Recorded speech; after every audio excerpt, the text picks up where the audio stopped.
MLS Cup Final, Saturday was November 4th. This is interesting because... Let's not go over the scores and all that bullshit. Don't tell me what we're going to go over or not go over. The main thing I was going to say was that we were going to go to the MLS Cup Final. And we decided, we were like, you know what? We've been traveling a lot. We're going to be doing a lot of traveling during the World Cup. And like the Atlanta trip we got coming up. Shouts to all of our fans in Atlanta. Come through November 21st. Yes. Park Tavern. Park Tavern. Shout out World Soccer Shop. We're going to be doing a watch party. But we're going to be, so we were like, we're going to be doing a lot of traveling. Yeah. Our wives are not very happy with us. We're going to be missing for a month, essentially. So, which for you is dangerous because you have a pregnant wife. For me is dangerous because I'm married to an Italian American. You know what I mean? Like you can't just, yours is a little bit more dangerous. You know what I mean? You can't just disappear for a month and think everything's cool. You better done a bid, bro. Okay. You better turn on location on your phone immediately. You better call me from the cell block 8 if you missing for a month. Okay, so we said, you know what? Let's do the right thing and let's brownie points, baby. Stay home. Let's get some rest and prepare for the busyness of the World Cup because we know we're going to be exhausted pretty much every day throughout it. And we missed the most bananas. And I literally told Elaine, I'm like, bro. Like, and I had to say, bro. Yeah. Hey, yo, fam. Hey, yo, family. Yeah.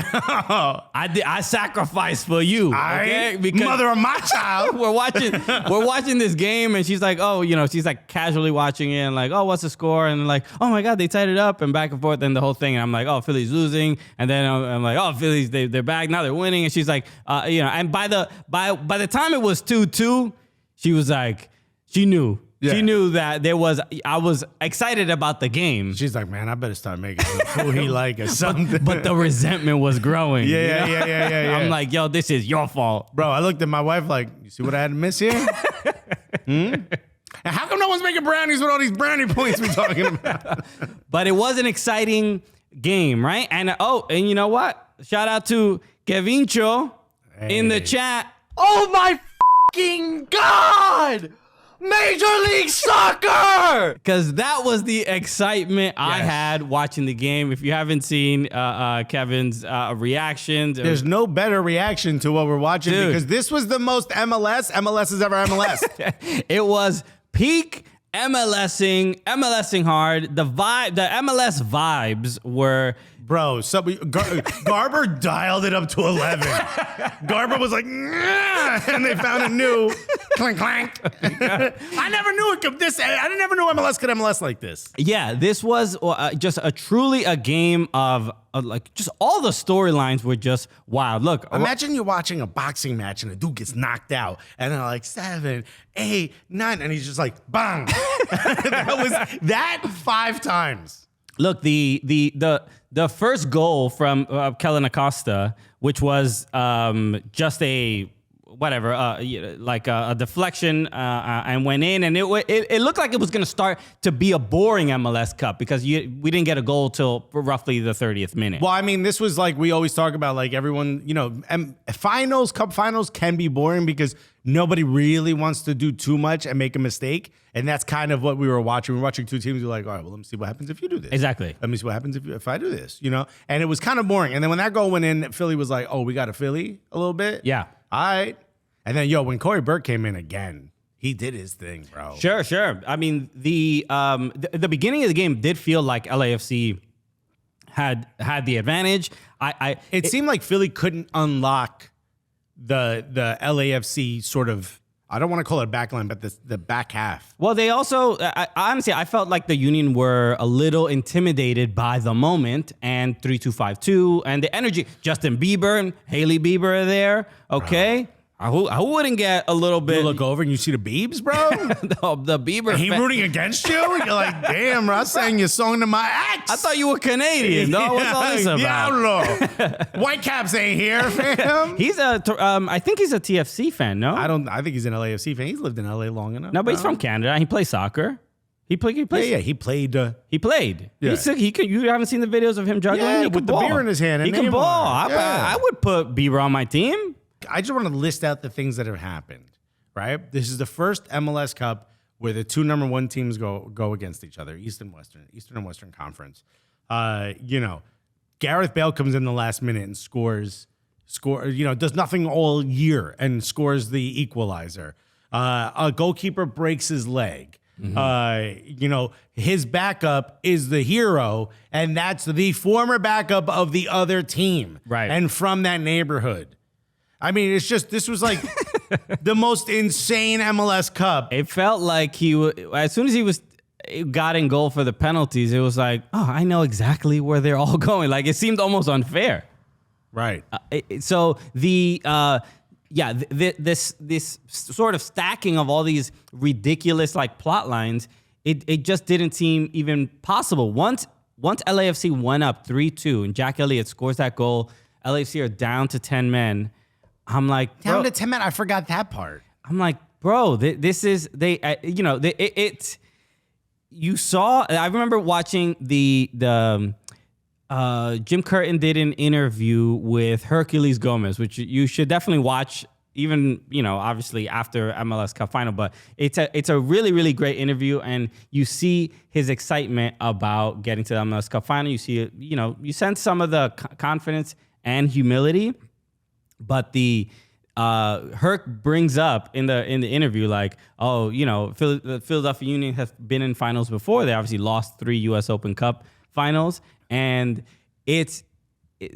Part of me, I'm watching it is before the MLS Cup Final, and I'm just like, all right, this is gonna work out better for Jim this time, and it just did not. And it's just you feel that's the kind of the main thing I left that game with, where I was, I don't support either team, but we support both coaches. we support both coaches. We Sebastian Ibeaga on LAFC, former NYCFC player. I was, happy to see him play. So there was a lot of nerves in this game. I was like genuinely nervous. So we have fans in both. We have friends, homies. Friends in both fan bases. So you're sort of rooting for everyone at the same time. Yeah.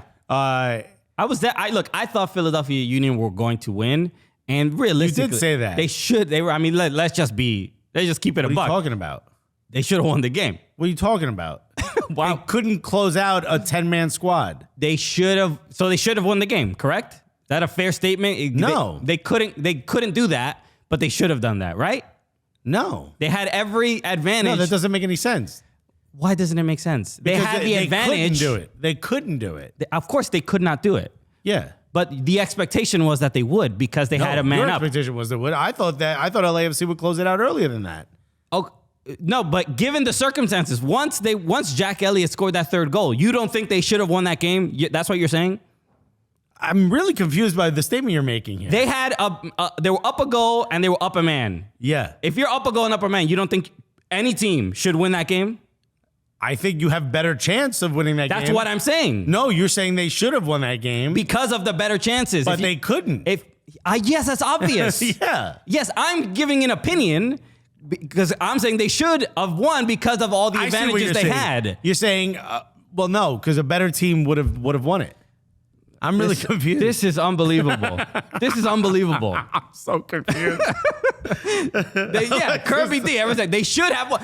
Just like LAFC. When LAFC had the lead, they should have won. That's such a dumb statement. Because the odds are in their favor. I'm just saying they were so... The odds were in their favor to win. A limited amount of time left to win the game. And they're leading. Something exceptional needed to happen in order for LAFC to win. What is this concept that's so complicated? Just Kolnick said Alexis needs an Excel to explain this. Mario Salazar said, imagine talking to a 2-year-old about snacks. I don't get it. I still don't get it, but I'm going to give it to you. Unbelievable. So anyway. Crimson Pizza said Alexis prepping Christian for arguing with a 2-year-old. What a good friend.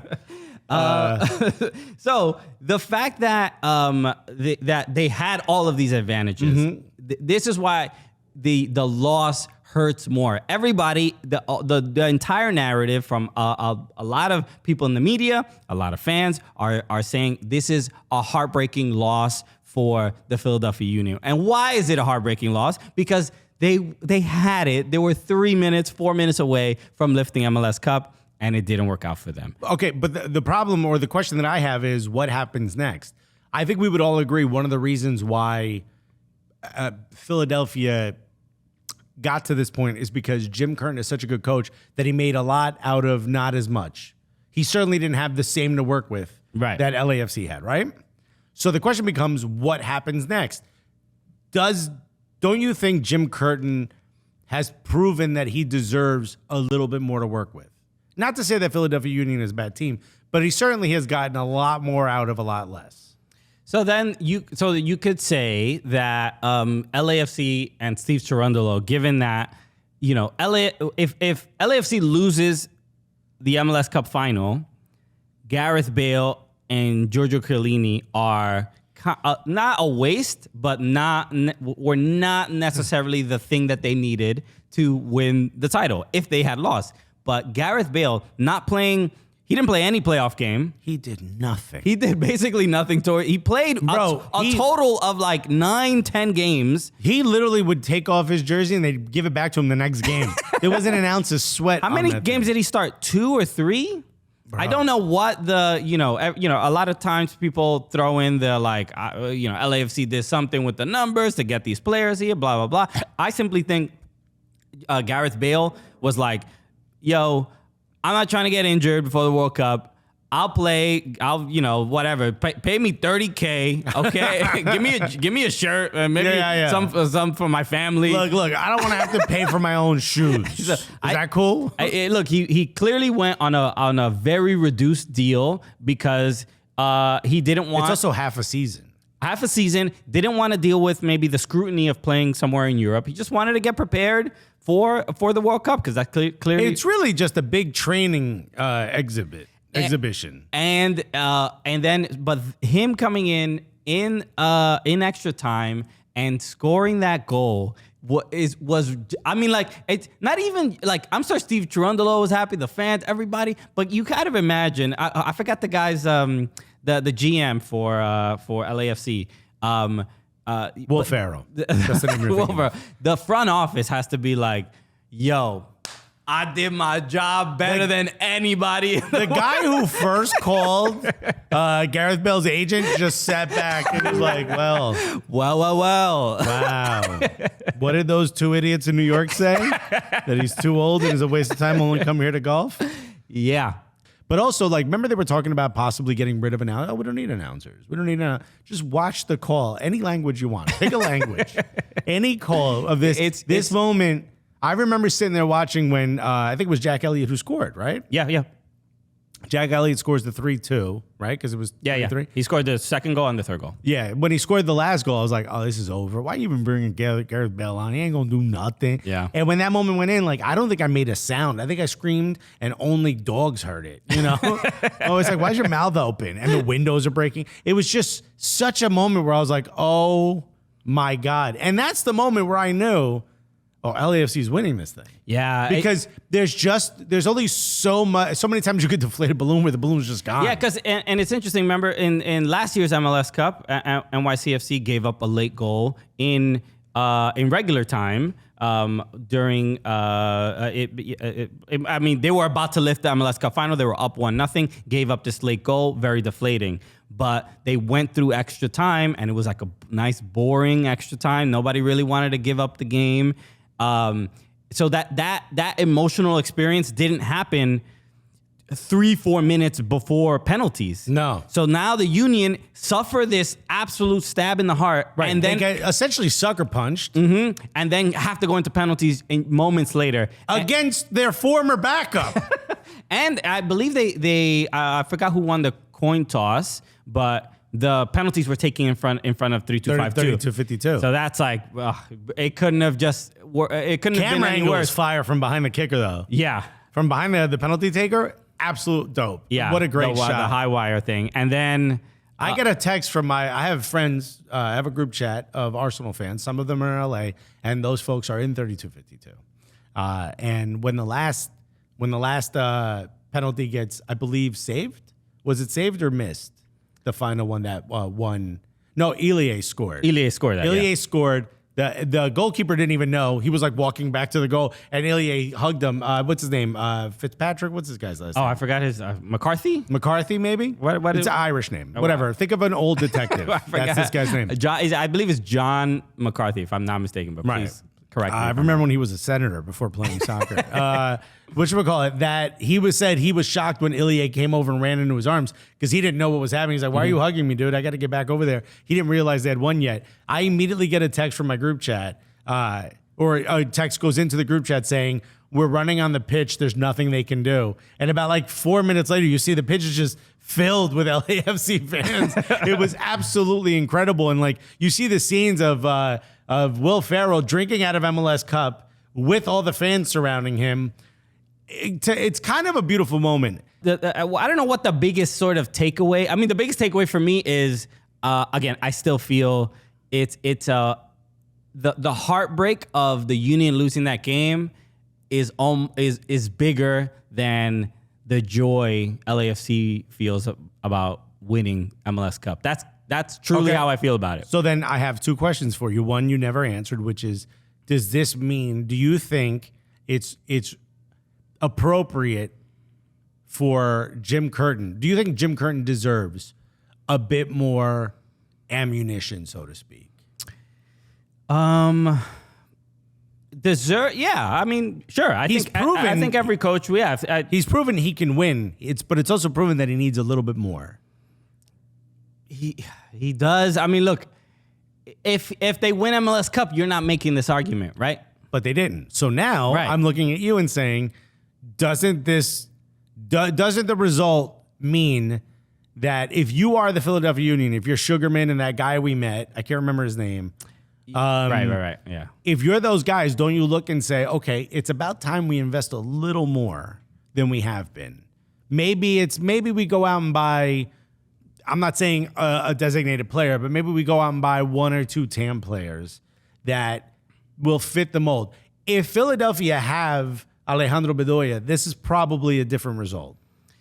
Possibly, but even also McGlynn, leader on the pitch. McGlynn is not. I mean, look, he's not Bedoya, but he's not like McGlynn is great. He's not garbage. Or McGlynn whatever. is great, but if you're putting your first 11 out, yeah, you know what I mean. Just even still, like when you saw when they got that third goal, you saw Bedoya coaching on the sidelines. You saw it was. If NYCFC have Maxime Chanot, I think they win against Philly. Right. I think if that's fair, yeah. I'm not arguing the opposite. So if you were the owner of Philadelphia Union, do you think Jim Curtin can continue to do it? And the other question is, do you think maybe this is a moment where Jim Curtin leaves and says, you know what, it's time for me to go try my, go try my talents, bring my talents elsewhere, go try my hand in maybe Europe or it has to hurt too much to get that close. And there's Morgan. They've won Shields. They have. Morgan Tenza, shout out. She took a great photo that I want to show on screen. She took a couple great photos. I mean, she's just an incredible photographer. It's her banner at Morgan Tenza. This looks like a video game. Right. I mean, you see this photo, and you see it's a picture of Jack Elliott, McGlynn, Glesnes, Julian Carranza, and Kai Wagner right up front. And no, that's Gazdag. That's Gazdag, right? I think that's Gazdag. Correct me. I don't know why. I might be wrong. Anyway. But you see their faces, and they look pissed. They're walking off the pitch. This looks like a still from a Guy Ritchie film. Right. It is Wagner. I now remember what Gazdag looks like. Yeah, they are pissed. Walking off the bank, and obviously the podium is behind them, and LAFC are about to celebrate. But I still think it's unfinished business. This is clearly a very good team, and I think the main reason that they lost is fatigue.